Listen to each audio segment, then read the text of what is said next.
শখের দাম কোটি টাকা। এই ভিডিওটা দেখার পর আপনারা বুঝতে পারবেন। কারণ এই ভিডিওতে আমি এমন কিছু শেয়ার করতে যাচ্ছি যেগুলা হয়তো দেখার পর আপনার ভিতরেও ভালো কিছু করার উদ্যোগ বা ভালো কিছু করার কোনো ইচ্ছা আসতে পারে। তো যাই হোক ২ বছর আগে শখের বশে আমার বাবা কিছু লেবু গাছ লাগায়। তো দীর্ঘদিন যাবৎ লেবু গাছগুলো তখন কিন্তু পরিচর্যা করা হয়। দেন হচ্ছে কোনো ধরনের ফল আসে না। এমনকি লেবু গাছ লাগানো নিয়ে আমার বাবার সাথে আমার মায়ের ঝামেলা হয় যে মা বারবার বলতেছিল যে, "এত গাছ রেখে তুমি লেবু গাছ কেন লাগাচ্ছ?" কিন্তু ওই যে শখের দাম কোটি টাকা, বাবার শখ হইছে লেবু গাছ লাগাইবে। তো অ্যারাউন্ড প্রায় ২০ থেকে ২৫ টা চারা উনি লেবুর চারা উনি টোটাল আমাদের অনেক বড় এরিয়া। তো প্রত্যেকটা জায়গায় কিন্তু উনি আলাদা সেপারেট করে খুব যত্ন করে লেবু গাছগুলো লাগাইছিল। লাগানোর পর হচ্ছে দেন প্রায় ১-১.৫ বছর উনি প্রচুর মানে এটায় অনেক যত্ন করছে। সার দিছে, গোড়া দেন হচ্ছে লেবু গাছের গোড়া পরিষ্কার করে রাখতো। প্রত্যেকদিন কন্টিনিউ পানি দিত গাছে।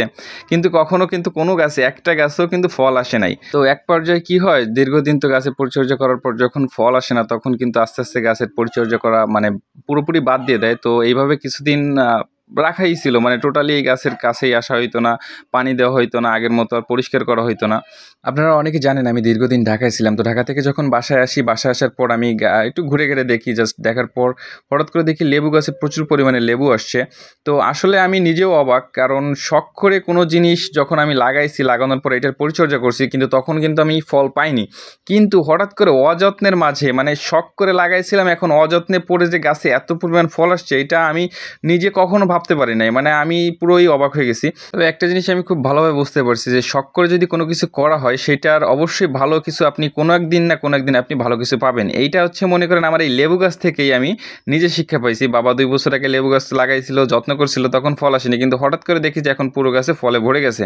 তো যাই হোক, বাসায় আসার পর এখানে দেখি যে লেবু গাছের অবস্থা খুবই খারাপ, পরগাছা এবং ঘাসে পুরো মানে গাছটা আটকে গেছে। চিন্তা ভাবনা করলাম এখন যদি গাছটা পরিষ্কার করি সেক্ষেত্রে ফলটা আরও ভালো আসবে এবং গাছে আরও অনেক ফুল আছে, এই ফুলগুলো থেকেও ফল আসার সম্ভাবনা আছে। যে ভাবনা সেই কাজ, বিকেলে আমি চলে আসি গাছের গোড়ায়, গাছটা ভালোভাবে পরিষ্কার করে দেই এবং পরিষ্কার করে দেওয়ার পর দেন হচ্ছে এখানে পানি দিব, সার দিব এবং একটা জিনিস একটু দেখেন যে গাছে কি পরিমাণ ফল আসছে। এবং এই যে লেবু গাছ দুইটা, এই দুইটা হচ্ছে আমার বাসার একদম পাশে, মানে আমাদের বাসায় নিজস্ব আমাদের ক্ষেত আছে। তো সেইখানে আমরা কি করি, আমরা সিজনাল যে শাকসবজিগুলো আছে এগুলো আমরা রোপণ করি। তো তার পাশেই কিন্তু লেবু গাছ দুইটা লাগাইছি এবং অন্য যে লেবু গাছগুলো আমি বলছি যে ২০ থেকে ২৫টা লেবু গাছ আছে। তো এই লেবু গাছগুলো হচ্ছে আমাদের যে ভেনামি প্রজেক্টের পাড়ের চারপাশ দিয়ে লাগানো।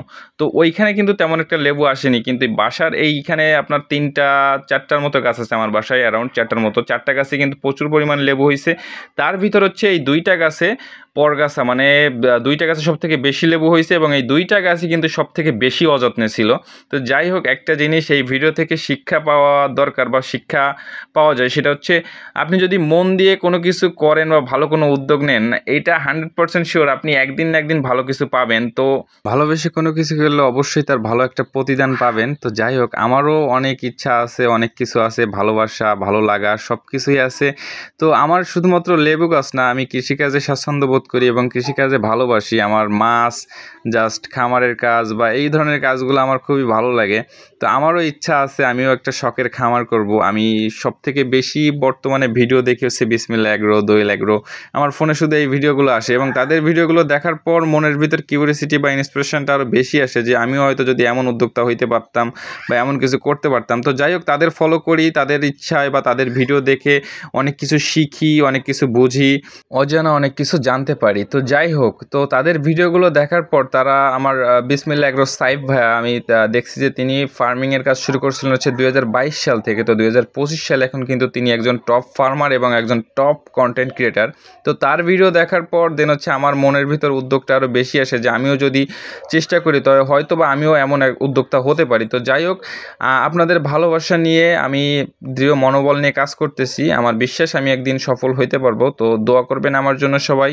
সবাই ভালো থাকবেন, সুস্থ থাকবেন এবং সবার জন্য আল্লাহর কাছে প্রার্থনা করি সবাই যেন সুস্থ সুন্দরভাবে জীবনযাপন করেন এবং সবাই আমরা যদি চেষ্টা করি আমরা কিন্তু প্রত্যেকে নিজ নিজ উদ্যোগে উদ্যোক্তা হতে পারি। কৃষিপ্রধান দেশে কৃষিকাজ করেই কিন্তু আমরা সকলে নিজ নিজ উদ্যোগ নিয়ে উদ্যোক্তা হতে পারি এবং সুন্দর একটা দেশ কিন্তু আমরা গড়তে পারি। তো যাই হোক, ভিডিওটা অনেক বড় হয়ে যাচ্ছে। সবাই ভালো থাকবেন, সুস্থ থাকবেন। দেখা হবে নতুন কোনো ভিডিওতে।